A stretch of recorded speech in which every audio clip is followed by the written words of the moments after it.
Boa noite, pessoal. Estamos começando o nosso primeiro episódio do Conexão Livre Podcast. A nossa convidada de hoje é uma pessoa que é advogada, especialista em direito da família. Gênero, aqui, o texto que passaram aqui para mim tá... Advogado, especialista em direito da família, gestão pública, mestrado em direito público e ex-presidente do Conselho Municipal de Direito das Mulheres. É a Ana Paula Mendes, a nossa secretária aqui do município. Pode falar. É que Olá, é muita atribuição. Olá, gente. Boa noite. É um prazer estar aqui. É um prazer estar com vocês. Muito obrigada por esse convite lindo. É um prazer, inclusive, estrear, né, esse podcast, que com certeza já é um sucesso. E é um local onde terá muitas informações, né, extremamente informativo para as pessoas. E também com debates importantes, com debates, com questionamentos muito relevantes para a nossa sociedade. Então, fico muito feliz em estrear esse momento e já parabenizar a associação por pensar sempre em tudo e dizer que vocês também são nossos parceiros, né? Isso. E em um projeto que acabou de ser lançado, a Corrida Segura. Eu, como secretária da mulher, do idoso, da pessoa com deficiência e da cidadania. Aqui, tem aqui. É uma lista. É uma lista, é uma secretaria gigante. É uma secretaria, na verdade, de direitos humanos, né? Realmente pra gente cuidar, criar políticas públicas importantes para as pessoas mais vulneráveis. E vocês terem abraçado o projeto Corrida Segura foi um grande avanço. Muito obrigada. A gente fica muito feliz, né, de tê-la aqui conosco, né, e principalmente esse mês, né. A gente, quando decidiu iniciar, a gente disse, não, vamos começar o mais rápido que a gente puder. E o mais rápido que a gente podia era nessa data, e assim... E a gente estava até pensando, porque ficou no último dia da campanha do Agosto Lilás, mas assim, foi fundamental, porque hoje é o último dia, como é que eu posso dizer, da campanha ativa, mas ela não vai parar. E o que a gente mais gostaria de saber é como é que a gente vai trabalhar a partir de agora, né? Depois do mês de agosto, né? Como é que continua a campanha? Isso, vai até quando? Não para? Exatamente.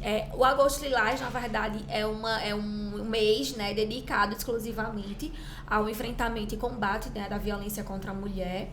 Mas a secretaria ela faz um trabalho o ano inteiro, né, os 12 meses diariamente, nesse enfrentamento à violência, que infelizmente tem crescido no nosso estado. Alagoas hoje é o segundo estado com o maior número de mulheres violentadas, o maior número de feminicídio, e também cresceu muito a violência sexual contra as mulheres. O que nos motivou a criar um projeto que se chama Corrida Segura, né, e esse que vocês são nossos parceiros principais. E é justamente para que no transporte público haja segurança para as mulheres, né? Eu sempre falo que o transporte é público, mas os nossos corpos não. Então, para que a mulher ela seja respeitada, ela tenha sua dignidade sexual acima de tudo, de fato respeitada. Então, o projeto ele iniciou agora no Agosto Lilás, mas ele não termina, é de fato um projeto. Nós iremos continuar com as capacitações. Fizemos também uma parceria com os motoristas de ônibus, com o sindicato, né, dos motoristas de ônibus, com a Sinturb. Já capacitamos 300 motoristas e foi um número bem expressivo. Eles abraçaram muito a campanha, aceitaram muito, de forma muito aberta, né, o protocolo contra a importunação sexual, que é o crime sexual que mais acontece dentro do transporte público, que é quando a mulher é tocada sem o seu consentimento, quando o homem ele passa por uma mulher dentro do ônibus e se esfrega nela sem o consentimento dela, toca nela sem o consentimento dela, enfim, outros tipos de atitudes que configura a violência sexual, que configura o assédio e a importunação. Já capacitamos também o número de taxistas e agora entraremos na capacitação dos motoristas por aplicativo. Isso que eu ia perguntar, quando é que começa o treinamento dos motoristas? Que a gente teve aquela conversa lá, como é que ia ser feito? Isso. No caso, os taxistas, eles fizeram pelo SEST Senat. SEST Senat. E eu estava acompanhando também o pessoal do ônibus, vocês fizeram lá nas garagens, foi isso? Isso. Com os motoristas de ônibus, a gente fez uma parte pelo SEST Senat, que eles também são obrigados a cumprir uma carga horária anual. local, mas para alcançarmos um número maior de motoristas, nós fizemos nos terminais de ônibus, nas garagens, então assim, foi bem bacana. Plotamos também mais de 200 ônibus na cidade, outdoor também com o nome, né, da nossa associação, que é nossa colaboradora, nossa parceira. E além disso, focamos muito também e vamos continuar focando, porque é uma lei muito importante que traz muita segurança para as mulheres e evita crimes até de uma mulher perder a sua vida, que é a Lei Parada Segura, que ela passou por uma atualização agora recente através da vereadora Olívia Tenório, e foi muito importante, porque hoje a mulher ela não só tem o direito de desembarcar após as 20 horas do transporte público, mas também como embarcar após as 20 horas em qualquer lugar, sem que seja necessariamente um ponto de ônibus. Sim. Então, o lugar que ela se sentir segura, o lugar que esteja movimentado, o lugar que esteja iluminado, ela pode esperar o seu ônibus ali, desde que não seja um local proibido para estacionamento, né? Então, a gente tem que ter, pelo menos, essa consciência. No caso da gente, motorista, como é que vai ser feito esse treinamento? Como local. É que vai ser feito o local? Porque a gente não tem um local específico. E é muitos motoristas. Tipo, a associação tem, né? O escritório, mas não caberia. E aí, qual seria a ideia da secretaria? São muitos motoristas e nós temos hoje muitas ideias para os motoristas de aplicativo. Inclusive, muitas ideias muito bacanas que eu sei que a categoria vai abraçar e vai gostar muito também. Mas, inicialmente, na semana que vem, já abriremos, né, um link com inscrições. Já iremos passar para vocês também, para vocês divulgarem entre eles. Nesse link de inscrições, eles irão se inscrever e para que eles demonstrem a vontade de passar por essa capacitação. Então, já estamos em um local adequado para que ocorra essa capacitação, que será muito rápida, mas que eles tenham bastante conhecimento sobre a questão do respeito à mulher, sobre a questão da igualdade de gênero e, principalmente, da responsabilidade que ele traz ao conduzir uma mulher dentro do seu veículo, né? Nós vimos recentemente uma situação, né, que gerou muita polêmica, que gerou muita discussão e tem gerado, o motorista de aplicativo que deixou uma menina, né, alcoolizada, em estado de vulnerabilidade, Minas Gerais. Ela estava alcoolizada, isso significa que ela estava em estado de vulnerabilidade pela lei na porta da sua residência, né? Deitada mesmo na porta da sua residência. E essa situação, houveram, na verdade, vários culpados ali, né? Foi uma rede de culpa. Mas quando um motorista ele aceita uma corrida, ele tem essa responsabilidade de deixar o seu cliente, aquele usuário, em um lugar com segurança, né? Em um lugar seguro. E, inclusive, quando nós estávamos conversando com alguns informalmente, ainda sem capacitação, até o motorista por aplicativo, achei bem interessante que ele falou assim: então, eu acho isso muito importante, eu quero muito me capacitar, eu quero muito fazer parte dessa rede de atendimento, e eu já peguei um caso assim. Ele disse que parou em um barzinho, né, de madrugada já, e a mulher, ela estava altamente embriagada e ela ia entrar no veículo. Ela estava com um amigo do lado, o amigo estava deixando ela. E ele disse: olha, eu a levo, mas só se tiver um acompanhante. Se você vir com ela. Isso acontece muito na madrugada. Já passei por uma situação assim quando eu rodava na madrugada. Então, eu achei isso muito importante, porque o motorista, ele tem o direito, né, de aceitar ou não a corrida. Isso. Né? Ele tem esse direito, ele não é obrigado. Ele é forçado, né, a aceitar a corrida, porque a plataforma, ela meio que obriga o motorista a aceitar. Tem taxa de aceitação, taxa de cancelamento, que força o motorista. Então, normalmente, quando alguém pega uma corrida, por isso já aconteceu várias vezes comigo, eu tô ali e aí eu pergunto pro motorista: você quer vir? Porque eu cancelo, quando eu tô como um passageira. Por quê? Porque eu sei que do outro lado, como eu já fui motorista de aplicativo, eu sei que a plataforma bloqueia, faz não chama, entendeu? Ela não fica mandando mais corrida para você. E aí, lógico que a gente tem essa liberdade de cancelar, mas aí o que é que vai acontecer? A gente vai sofrer consequências. As consequências disso, entendeu? Mas a gente, entre pega alguém que pode vomitar no carro, porque no caso dela, ela só estava dormindo e ele conseguiu deixar ela bem. Mas a gente corre outros riscos pegando uma corrida como essa.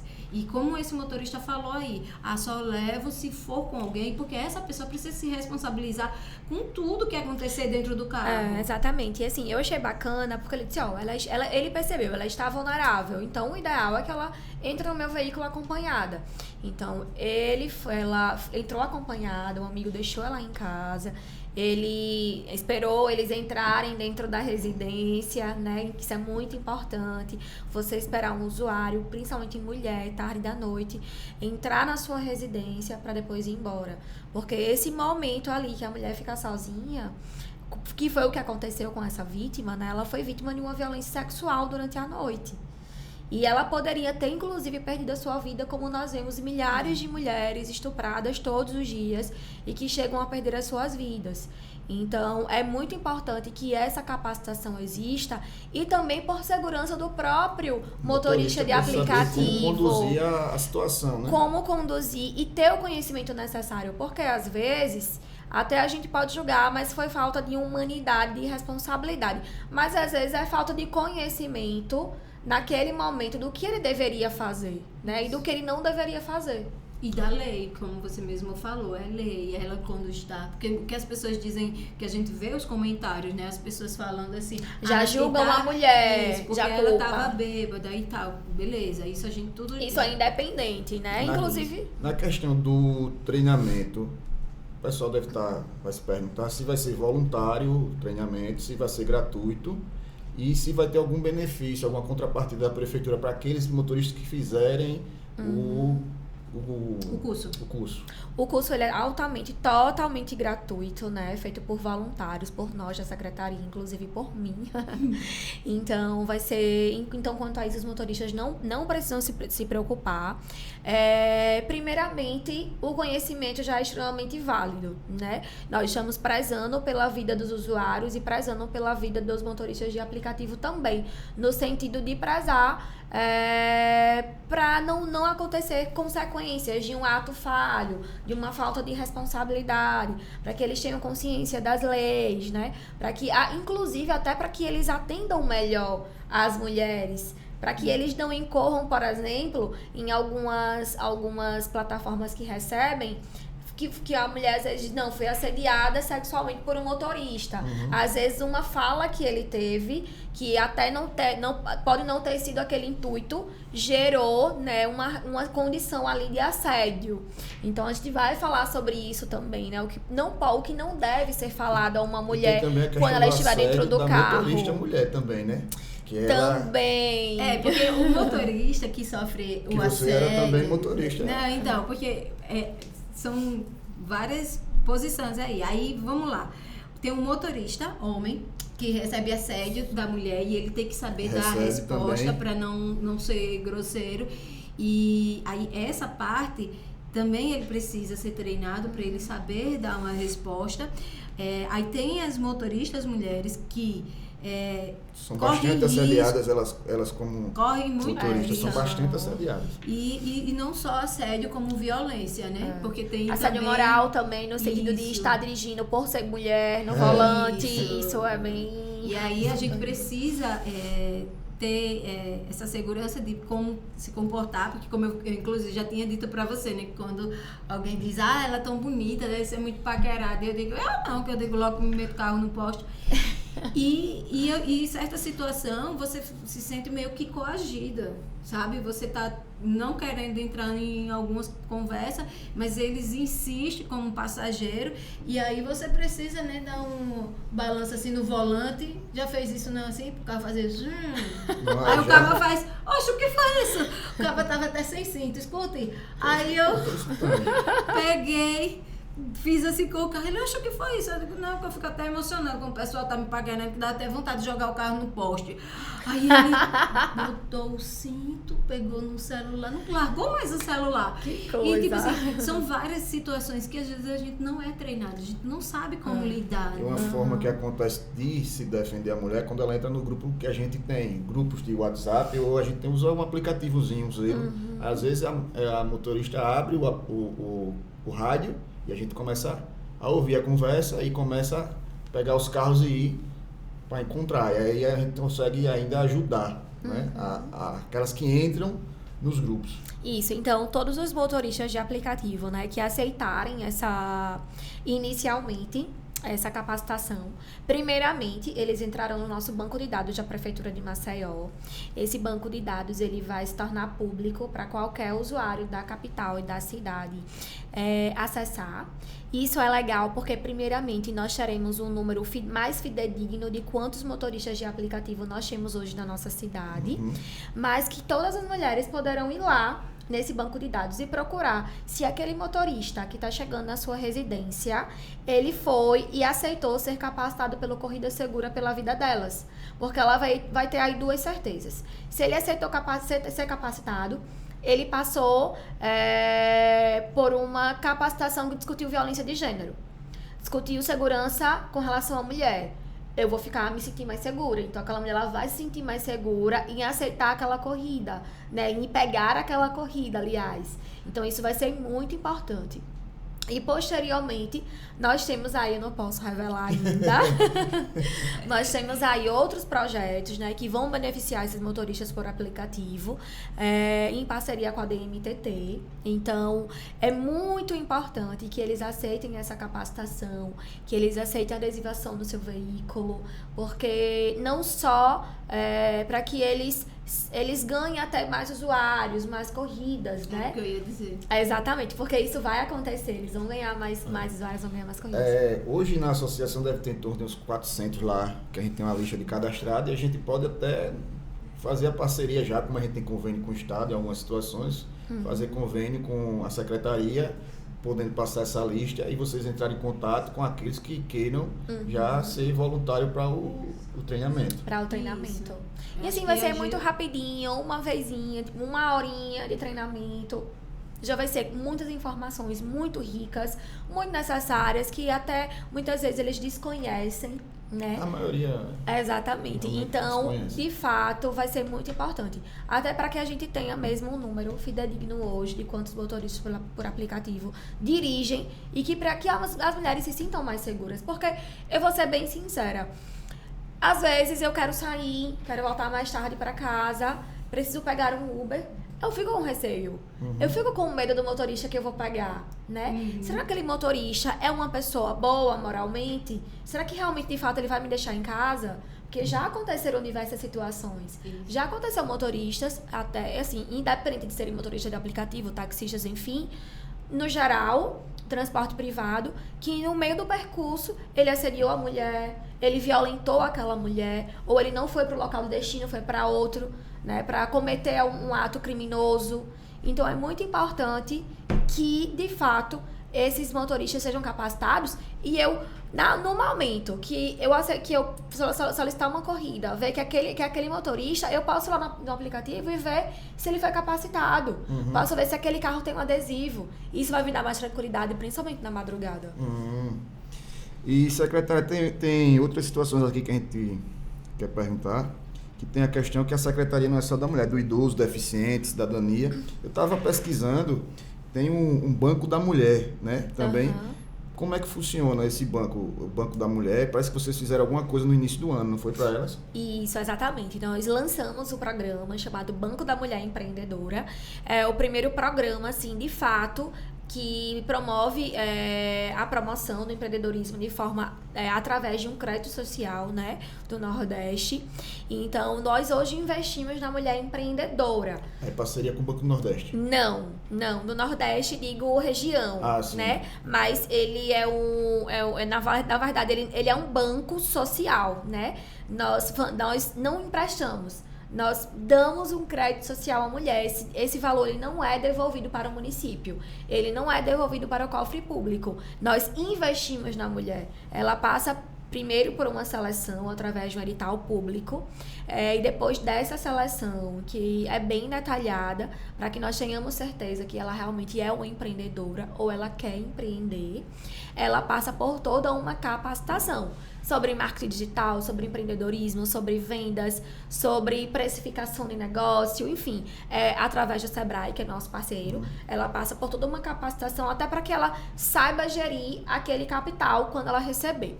A última etapa dessa trilha que nós chamamos de a trilha da mulher empreendedora é justamente o recebimento do crédito social. Então, ela recebe esse crédito, ela investe no seu negócio, mas ela não devolve, ela só faz a prestação de contas.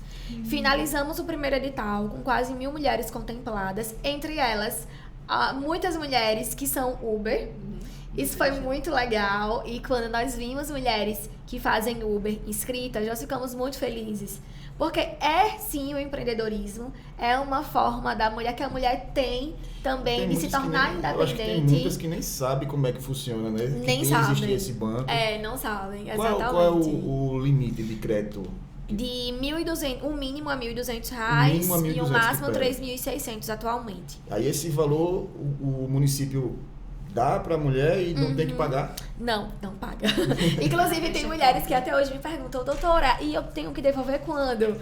Meu amor, então, a sua devolução pra nós para o nosso prefeito de JHC, é investir no seu negócio, se transformar em uma grande empreendedora de sucesso, transformar a sua vida e a vida da sua família. E nós vemos que tinham muitas mulheres empreendedoras, muito criativas, muito com um potencial gigante, mas tinham desistido devido mesmo ao mercado ser, às vezes, competitivo demais, ser desleal também, né? Até realmente dificuldades para empreender, principalmente a mulher que ela não só quer ser independente, mas ela tem filho, ela tem casa, ela tem uma família. Inclusive, foi o que eu lhe disse quando a gente estava lá no seu gabinete, que para mim, fazer faculdade, ter filhos, e tinha que ir para o estágio. A Uber, né, ser motorista de aplicativo, foi a minha escapatória, porque tipo, eu não iria ganhar o valor para conseguir pagar a faculdade de outra maneira, porque a gente sabe quanto custa uma prestação de uma faculdade e quanto custa um salário mínimo, né? Que uma coisa não bate com a outra, sem contar que você precisa ter aquele horário fixo, né? E tem muita gente que trabalha durante o dia e estuda à noite, só que quem tem filho que precisa tá trabalhando, aí tem menino para levar na escola, que a minha rotina era assim, sair 5 horas da manhã, rodar até a hora de ir para a faculdade, saía da faculdade, voltava, isso porque meu marido me ajudava botando os meninos na escola antes de ir para o trabalho, mas aí eu saía da faculdade, voltava, pegava os meninos, levava para casa da minha mãe, passava a tarde lá enquanto eu tava rodando até 8 horas da noite para voltar com os meninos. Como eu iria fazer? Entendeu? Então, tipo assim, como você falou, às vezes a gente desiste, né, porque não vê, não porque sabe. É mais difícil, né? Eu sempre falo, para a mulher é sempre mais difícil. E não é uma fala que, é um mimimi. Não, é uma realidade. Inclusive, a pandemia nos confirmou isso. Porque na pandemia, a maioria das pessoas que perderam o emprego foram as mulheres. Porque as crianças não podiam ir para a escola. E, geralmente, essa responsabilidade fica sobre a mãe. Não é justo? Não, um exemplo mas é a criança. Por exemplo, a criança tiver nota baixa, vai chamar a mãe e perguntar o que está acontecendo. Por que a mãe não está ensinando esse menino? Sim, isso acontece muito. Quando, na verdade, cadê o pai que não está ensinando esse menino também? Né? Aí cadê o pai que não está limpando fralda aqui, também? Aí vai chorar. Aí vai chorar, né? Porque que bom que você é uma exceção. Ele tem 2 filhas. E aí ele toma conta. Eu que crio as 2. Eita, que legal. Então, mas é justamente isso. Uma coisa que eu acho interessante, que às vezes as pessoas perguntam assim... Aliás, parabéns de novo, você está fazendo a sua obrigação. Mas ele tá de parabéns porque porque se torna... porque como assim, é tão difícil, né? Você vê um homem fazendo o seu papel e fazendo a sua obrigação, que quando acontece, a gente até se impressiona e fala parabéns. Não, mas uma das coisas que acontece, por exemplo, já passou uma experiência de eu estar na casa da minha amiga e minha amiga dizer bem assim para o marido: você pode ficar com o nosso filho para eu fazer tal coisa? E eu fiquei me perguntando, oxe, o que será que ele vai fazer? Aí eu perguntei, né, pra ela, ele vai fazer o quê? Não, eu tenho que perguntar, né, porque eu não posso deixar a criança com ele e só sair. Mas ele vai sair? Não. Ele vai fazer alguma coisa? Não. Então por que ele não pode ficar com a criança? Tipo, você teria que perguntar. Não, você teria que avisar pra ele, pelo menos assim, lá em casa é assim, a gente... E que bom que Você é assim, as compartilha. mulheres precisam... Você compartilha. Na verdade, o cara tem que compartilhar, né? Que a questão é compartilhar a responsabilidade. Cada um tem que fazer sua parte. Mas eu queria... O problema é que o homem não tem pensado assim, né? Ele joga toda a responsabilidade sobre a mulher. É muito cultural, né? Por exemplo... Nós vivemos numa cultura machista ainda, né? Bem patriarcal. Os homens não gostam dessa palavra, mas é a verdade. Machista, patriarcal. Mas eu vejo assim também, por exemplo... É porque você não é mulher, então você não vive, não vivencia o que nós vivemos todos os dias. Mas deixa eu dizer uma coisa assim, que eu acho muito interessante. Lá na casa da minha tia, ninguém bota o prato. E ela chega perto de mim e faz bem assim, tu não vai botar a comida do teu marido, não? Sim, aí eu olho pra ela, pois se ele né? estiver esperando que eu vá botar a comida dele pra ele comer... É porque a sociedade criou, né, uma obrigação que a mulher ela tem que servir ao seu marido. E ela não é para servir ao seu marido. E às vezes isso vem de outras mulheres. A gente tem que ser claro que isso vem, por exemplo, ela veio me perguntar se eu não vou botar, tá mais fácil dele botar o meu. E assim, gente, a gente precisa ser bem... É porque os anos passam e nós esquecemos. Mas nós temos, de fato, pouquíssimos anos de liberdade, no sentido de sermos possuidoras de direitos. Só na última Constituição democrática que a mulher realmente, de fato, conquistou direitos que para os homens nasceram com vocês, que foi direito ao voto, por exemplo. Nós só temos menos de 100 anos que temos direito a votar, direito a ser votada, direito a ter uma conta no banco, porque antes só o homem podia, ou no máximo depois a mulher podia ter uma conta conjunta com o homem. Então, direitos basilares. Na Constituição anterior, não éramos nem sujeitas de direitos. Era como se não existíssemos. Então, a mulher, ela tinha um dono. E o dono sempre era uma figura masculina. Que fosse um filho, um tio, um pai, um marido. Graças a Deus, não é mais assim. Mas tem pouquíssimo tempo que não é mais assim. Então, por isso que a sociedade ainda objetifica tanto a mulher, inferioriza tanto a mulher. E o machismo existe sim. O patriarcado existe sim. É cultural. E às vezes o homem nem sabe que está sendo machista. Ele nem compreende que aquela fala dele tem sido, né, tão grosseira. Ele muitas vezes não compreende. Então precisamos sim falar, precisamos nos posicionar, precisamos deixar claro o nosso lugar de fala e precisamos deixar claro o nosso lugar da mulher na sociedade.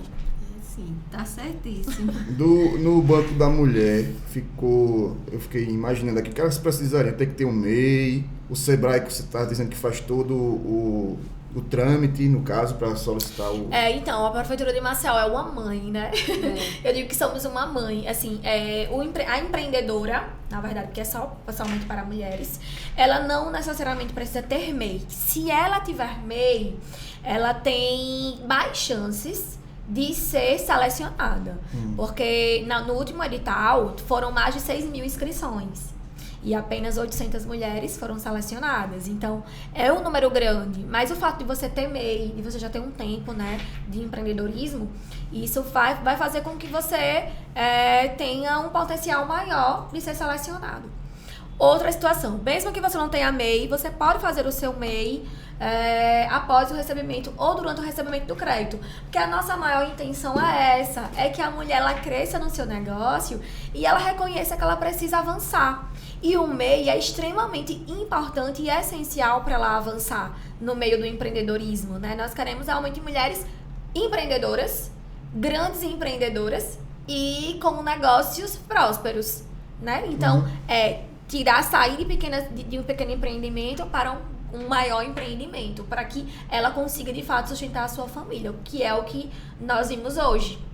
No caso, essa Feira da Mulher Empreendedora faz parte desse Banco da Mulher? Não, foi um outro projeto que vocês têm na Secretaria. A Feira da Mulher Empreendedora é um outro projeto que tem dado muito certo. São mulheres que são empreendedoras, que são convidadas a apresentarem os seus serviços e produtos à sociedade, né, a exporem os seus produtos. Na nossa última feira, elas venderam mais de 30 mil reais, então elas venderam muito, elas ficaram muito felizes, mulheres inclusive que estavam até desistindo de vender, estavam sem vendas, e nós levamos, né, para um local que é bastante atrativo, fizemos um lugar muito atrativo com atrações musicais, atrações culturais.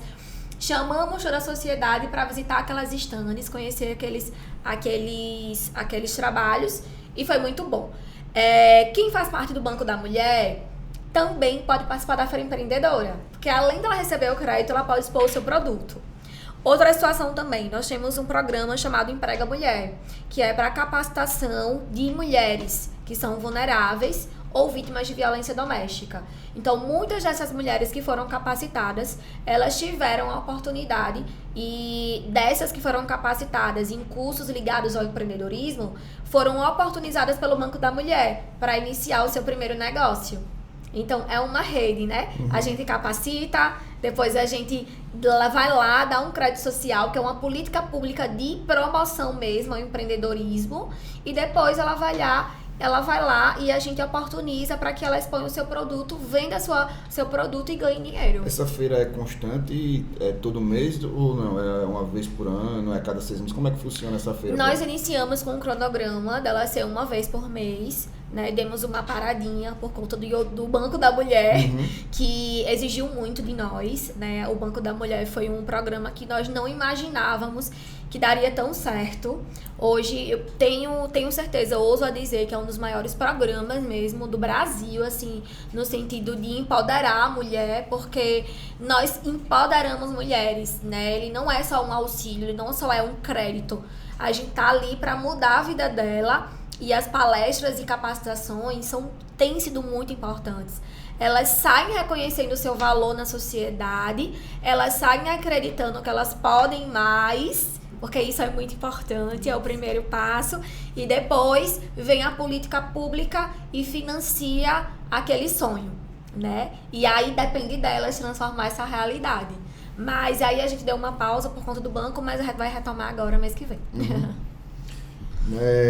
Eu queria fazer uma pergunta, porque vamos lá, no caso, se uma comunidade ela quer criar um grupo, né? Vamos supor, um pessoal do Reginaldo, da Grota do Rafael, quer criar um grupo próximo da região, para alguém dar o curso. Vocês também fazem isso? Manda alguém para ir para lá, para ficar mais fácil, para dar o curso lá no ambiente deles? Como é? Tem essa condição?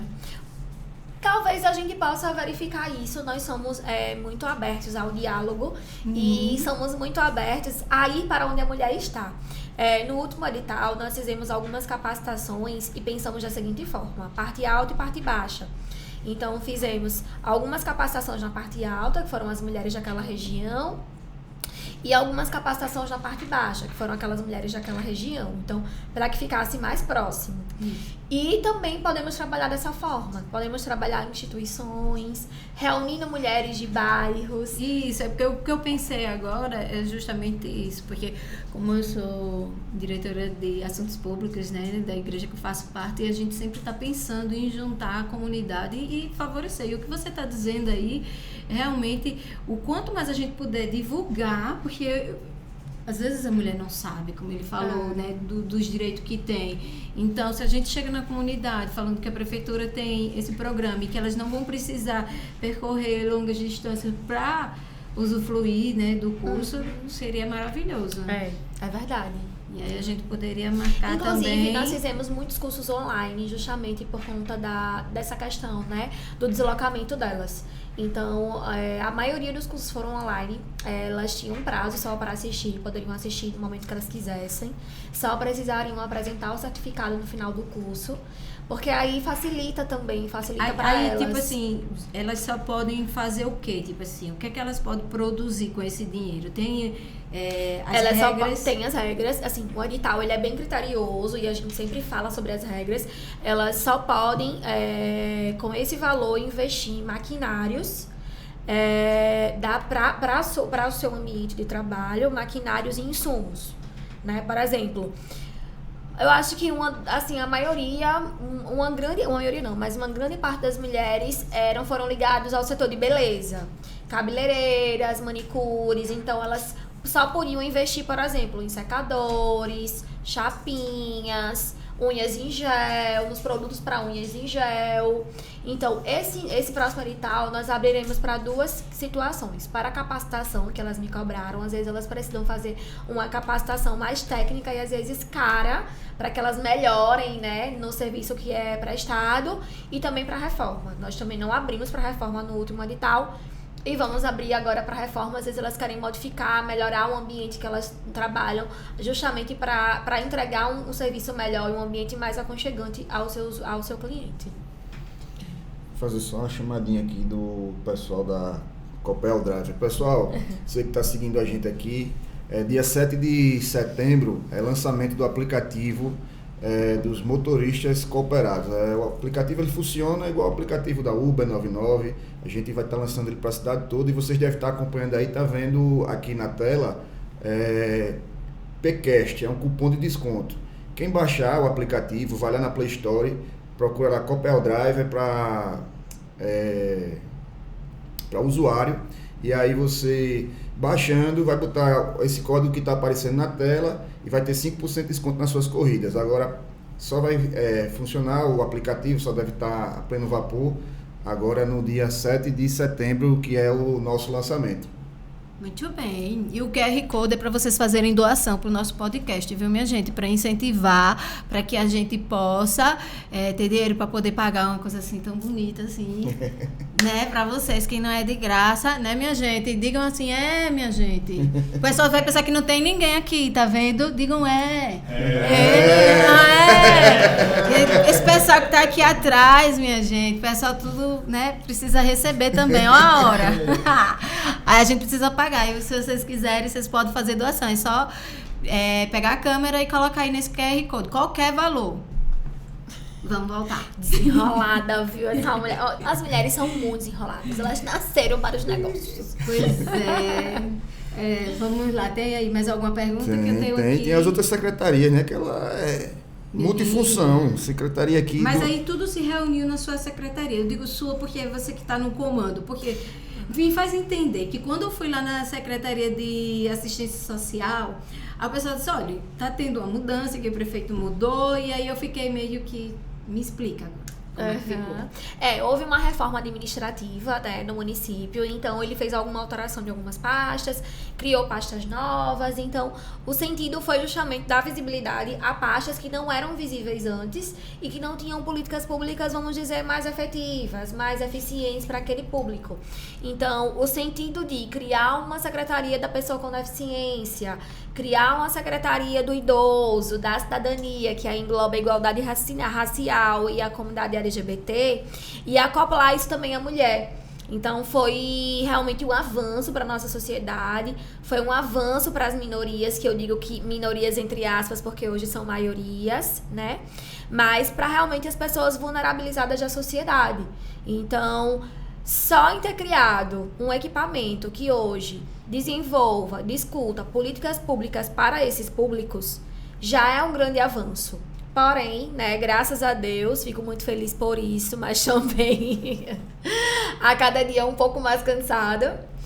O prefeito acreditou no meu potencial para que eu abraçasse todas essas pautas, né? Antes eu só até um momento abraçava a pauta da mulher, e que também demos um show, modéstia à parte, criamos do zero, criamos todas as políticas públicas que hoje existem no município, foram criadas do zero, porque não existia Secretaria da Mulher antes no município, na capital. No caso, você vem desde o começo do prefeito? Desde o começo da gestão. Desde o começo da gestão. Isso, eu estou desde o começo da gestão.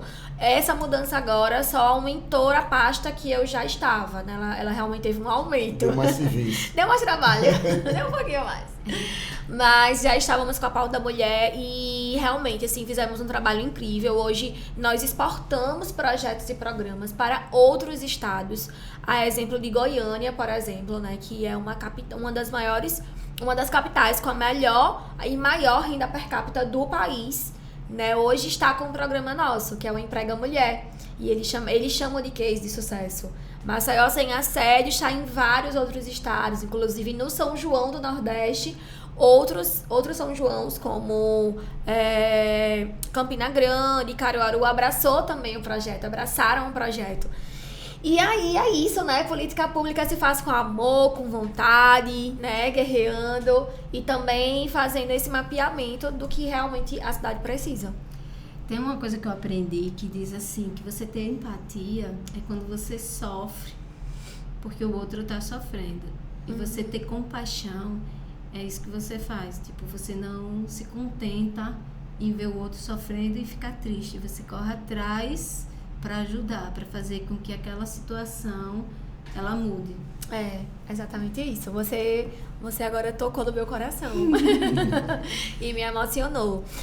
A minha mãe, ela foi vítima de violência doméstica por quase 20 anos da vida dela. E essa violência doméstica acontecia na minha frente, né? E eu era criança. E eu digo que as crianças, elas são as vítimas indiretas da violência. Isso quando elas também não são vítimas diretas, quando elas chegam a realmente sofrerem fisicamente. Mas é muito impactante negativamente você crescer em um lar violento, né? Você vê sua mãe, que é a sua rainha, ser violentada pelo seu pai, que também é um exemplo, uma inspiração para você. E na minha época, né, na época da minha mãe, não existia a Lei Maria da Penha, né? E as pessoas ainda acreditavam e viviam essa frase que em briga de marido e mulher ninguém mete a colher.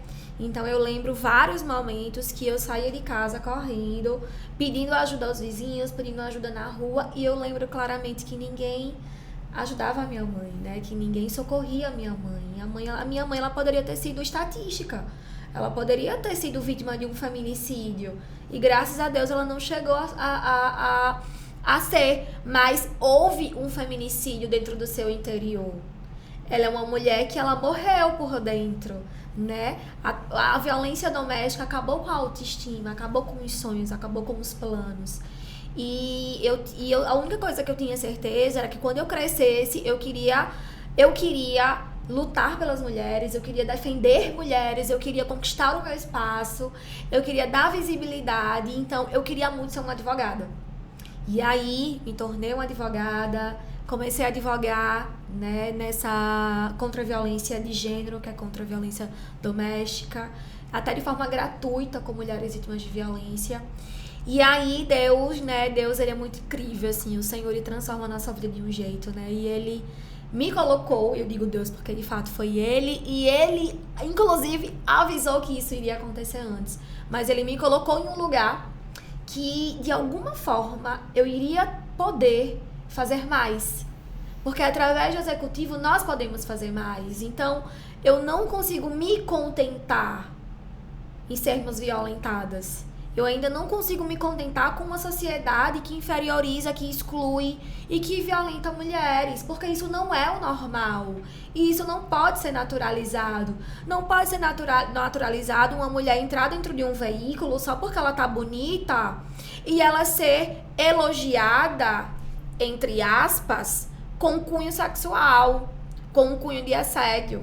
Não é normal uma mulher estar com uma roupa e a sociedade julgar inadequada e por isso assediá-la, importuná-la e até estuprá-la, como se o seu corpo fosse público, como se o seu corpo fosse coletivo, quando na verdade ela pode estar com a roupa que ela quiser, porque roupa não é convite.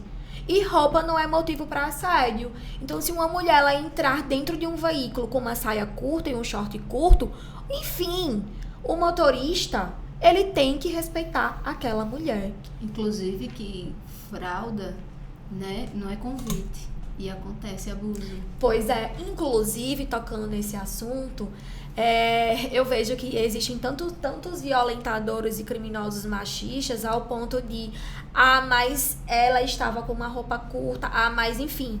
E o que aconteceu esses dias, né?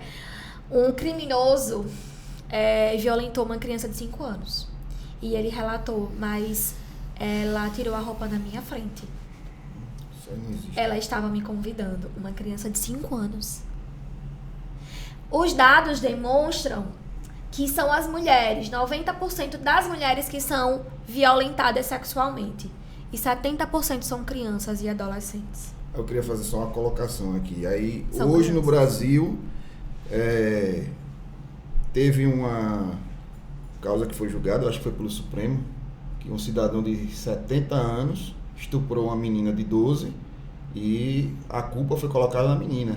Que ela, foi dito que ela é usuária de droga e alguma outra coisa lá. Então isso aí não existe. Então quando vem de cima, não vem a punição, então os demais vão achar que pode fazer.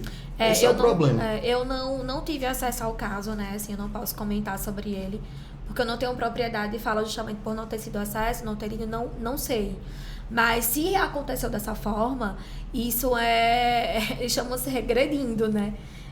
Estamos realmente, é uma decisão retrógrada. E nós não podemos, por isso que às vezes as feministas, eu me digo feminista porque o feminismo é quando você luta pelos direitos das mulheres.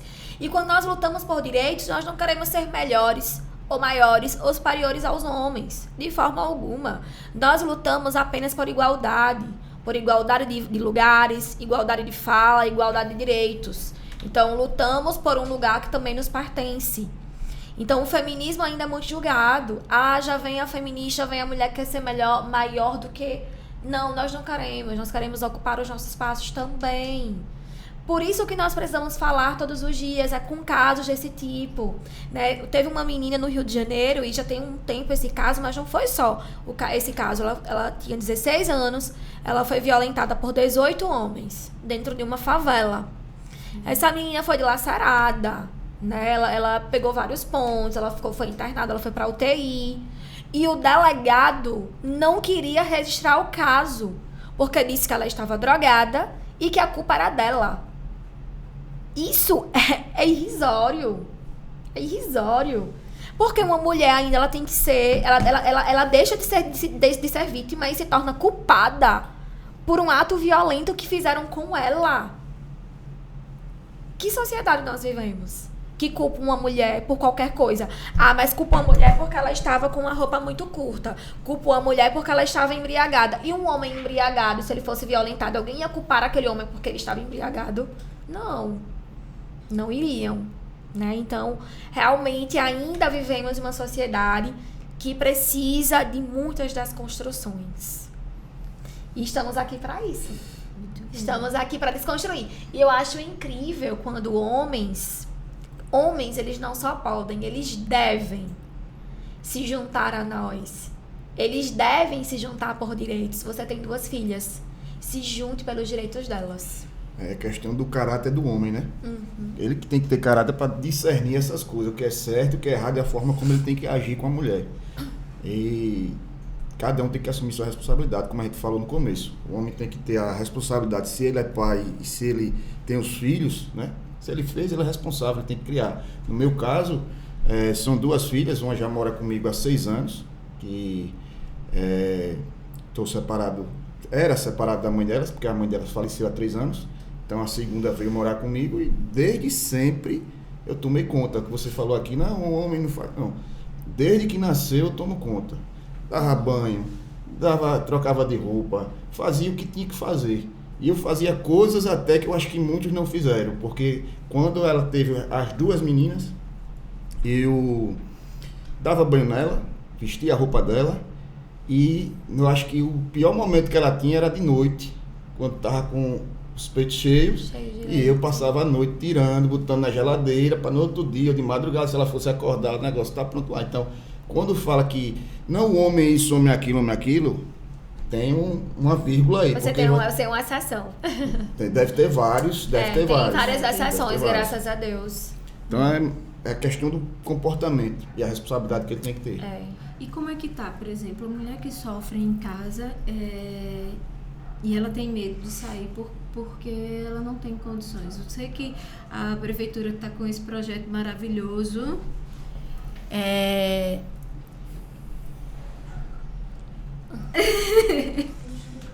Tá certo. Então, o que eu tava falando, porque assim, o que fazer? Qual é o passo? Tá sofrendo abuso em casa, né? Violência em casa. Como começar a procurar ajuda, né? E o que é que tem preparado esperando para a mulher? Porque é muito difícil, tipo, muitas mulheres, e eu tenho certeza que um dos motivos da sua mãe não ter procurado ajuda logo no início, justamente porque antes não tinha essa preparação. Tipo, para onde ir? O que buscar? Como fazer? Hoje, o que é que a gente tem preparado para essas mulheres? Existem vários tipos de dependências, né? Mas eu digo, e geralmente é a dependência financeira, se fala muito dela. Mas antes de tudo, a dependência emocional, né? Essa mulher, ela primeiramente, ela já está dependente emocionalmente daquele homem. E ainda ela é julgada por isso. Mas ela não sai da violência porque ela não quer. E é muito difícil quando nós escutamos uma sociedade ainda falar isso, né? Nenhuma mulher apanha porque quer. Nenhuma mulher sofre porque ela quer. Ela só tá humilhada demais para reagir. Ela tá realmente se sentindo inferior demais para tomar uma decisão. E o que acontece? Hoje, nós criamos políticas públicas para pós-denúncia. Vou falar primeiro da rede de atendimento rapidamente. Ela pode hoje denunciar em qualquer delegacia da mulher. Ela já automaticamente solicita uma medida protetiva ao judiciário para ele não se aproximar dela, né, de alguns metros, para que ele não tenha convívio mais com ela e ele saia de casa. Isso faz parte do judiciário, né? Uma lei, se chama Lei Maria da Penha. Ela pode denunciar e ser atendida na Casa da Mulher Lagoana, que é um equipamento de assistência à mulher, que em parceria com a Prefeitura de Maceió. E eu sempre friso muito, porque se você, mulher, está nos ouvindo, está nos escutando e quer fazer uma denúncia, né? E faça a denúncia. Porque esse homem, ele não vai parar. Esse homem, ele não vai parar de te agredir, ele não vai parar de te abusar de todas as formas. Faça a denúncia na Casa da Mulher. Porque lá nós temos uma equipe multidisciplinar, com assistente social, com psicólogo, enfim, tudo o que você precisar para se fortalecer e ter esse atendimento emocional inicial. Então, ela vai lá, é atendida, faz a denúncia e praticamente já sai com a medida protetiva. Hoje, como executivo, através da Secretaria da Mulher que foi criada há 2 anos e pouco, nós criamos mecanismos de dar uma independência à mulher para ela sair de uma relação abusiva. Quais sejam? Criamos o Aluguel Maria da Penha, né? Hoje é uma das poucas capitais no Brasil que tem um aluguel social para mulher vítima de violência doméstica. Somente por ela ser mulher, estar em estado de vulnerabilidade, não ter condições e sofrer violência doméstica. Então, ela pode ficar nesse aluguel social por 6 meses ou até 1 ano, sendo prorrogado por até 1 ano. Se ela estiver em uma situação de perigo iminente de vida, de morte, ela pode entrar no nosso abrigo do município. Esse abrigo, ele é sigiloso, ninguém sabe o contato e ela pode ficar lá com seus filhos até se sentir segura, até judicialmente ela estar segura para voltar para sua casa ou mesmo ter o aluguel social, o Aluguel Maria da Penha que nós chamamos, concedido. E automaticamente a mulher que ela consegue o Aluguel Maria da Penha, ela já é direcionada para outro programa que nós criamos, que é a Habitação da Penha. Hoje, né, não é lei no governo federal, é uma lei municipal, é um programa nosso. Repito, poucas cidades no Brasil têm esse programa. Nós damos preferência, nós temos uma preferência a mulheres vítimas de violência doméstica no recebimento de habitações municipais. Então, hoje nós já tivemos mais de 50 mulheres vítimas de violência doméstica em Maceió contempladas. Digo Maceió, né? Não o Estado, porque o Estado não tem essa política. A lei é municipal e esses programas são municipais, não são estaduais. E também hoje nós temos mais de 200 mulheres que recebem o Aluguel Maria da Penha. E aí vem o Emprega Mulher, que capacita, e vem o Banco da Mulher, que acredita naquela mulher e investe no negócio dela. Então, são mecanismos pós-denúncia. Hoje, essa mulher ela não está desamparada, né? Ela tem um amparo, primeiramente, do judiciário, de fazer a denúncia, ter a medida protetiva. Tem a Patrulha da Penha, que faz um excelente trabalho na fiscalização dessas medidas protetivas. A Coronel Daniele faz um excelente trabalho acerca disso. E também tem o município de Maceió, que vem com políticas públicas justamente para essa mulher não voltar para o ciclo da violência. Muito bem. tempo da gente tá já... Né? O que eu achei interessante é justamente isso. A gente hoje tem, né? Mas aí você tocou num ponto que é a dependência psicológica, emocional, que a pessoa acredita que ele vai mudar, né? Isso. Ela acredita que ele vai mudar, então ela não denuncia, ela não diz. Ela tem medo. Também. Ela tem medo de morrer. Ela tem medo de denunciar. E as que não sabem o que é violência. Tipo assim, é traição, piadinha. Porque eu já vi amigas minhas dizer assim, eu pensei em ser costureira. Mas toda vez meu marido dizia, vai ser costureira. E tipo assim, deixando ela pra baixo. Eu não sei a que nível era, né? Mas ela dizia assim, e aí ela não se sentia incentivada, porque ficava chamando ela de costureirinha, sabe? E eu fiquei assim, triste por ela, porque ela não estava identificando a violência. Isso. A maioria das mulheres não identificam a violência. E nós temos uma coisa chamada violentômetro da violência. Porque a violência ela é um ciclo. Então ela começa justamente quando o homem ele começa a inferiorizar essa mulher. Ele inferioriza, mas você vai fazer esse curso. Isso eu escutei de muitas mulheres que participam do nosso programa de empregabilidade. Mas você não tem competência, você é burra. Você não tem inteligência para terminar o curso. Aí eles vão te cobrar depois. Roubam a carteirinha, porque elas recebem o valor para terminar o curso, né? Para elas não pagarem transporte. Que isso já é uma novidade muito importante. A gente dá o curso, também dá transporte. Eles roubam a carteirinha delas da bolsa, para elas não terem condições de fazer... de estudar, de se deslocar até o curso. Então, isso é para não ter a mulher autônoma. Ele não quer que ela tenha liberdade, ele não quer que ela cresça profissionalmente para ele continuar ali dominando aquela mulher, dominando, né, como presa. Então, ele tem muito ciúmes em nome do amor, no sentido de não saia com essa roupa, não saia de casa, ele afasta ela da família, ele afasta ela dos amigos. E quando vê, a mulher já tá em cárcere privado. E ela não percebe. Ele é o dito ciumento. Não, mas ele tem ciúmes por amor. Não é ciúmes por amor. Ele apenas quer lhe encarcerar. E aí depois começam as agressões, xingamentos, que é a violência moral, quando ela não faz o que ele quer. E aí depois começa a agressão física de fato. Porque não é agressão física. A agressão, olha, nunca vai começar do nada o tapa. Essa mulher que ela recebeu um tapa, ela já foi violentada de diversas formas antes, através da traição. A mentira é uma forma de violência. Aí ele trai, deixa ela em casa sozinha várias noites de madrugada. Quando ele chega e ela vai questionar ele, você tá louca? Já quer, né, fazer com que ela realmente comece a pensar, será que eu tô louca? Será que o problema sou eu? Essa mulher, ela tá sofrendo psicologicamente, ela tá sofrendo sentimentalmente, ele está consumindo ela, mas ele tá dizendo que a culpa é dela. E ela começa a refletir, será que a culpa é minha? E ela vai aceitando pelos filhos, ela vai aceitando pela família, né? Às vezes nem é amor mais, mas eu quero ter uma família, eu quero ter os meus filhos. A mulher é cristã, porque 40% das mulheres que sofrem violência são cristãs, são evangélicas, e o pastor diz, não deixa esse homem, ore por esse homem. Como já aconteceu casos de mulher chegar pra mim que o pastor disse, você apanha porque ora pouco. Minha gente, se o pastor dizer isso pra vocês, suma dessa igreja.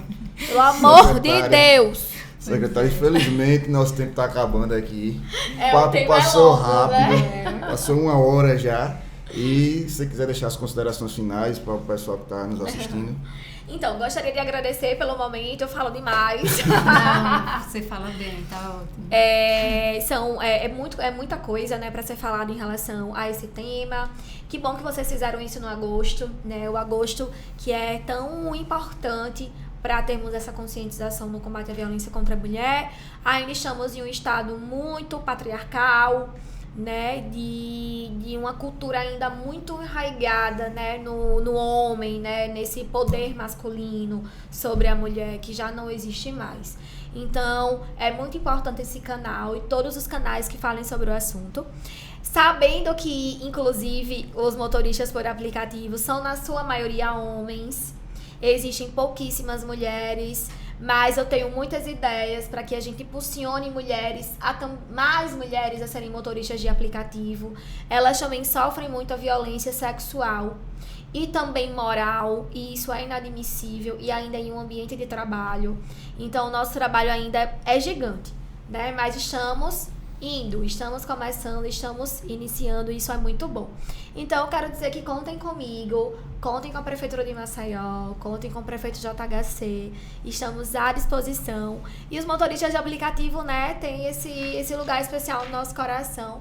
E vamos lá, que a Corrida Segura chegou, e eu tenho certeza que chegou para ficar, para que todas as viagens sejam seguras para as mulheres.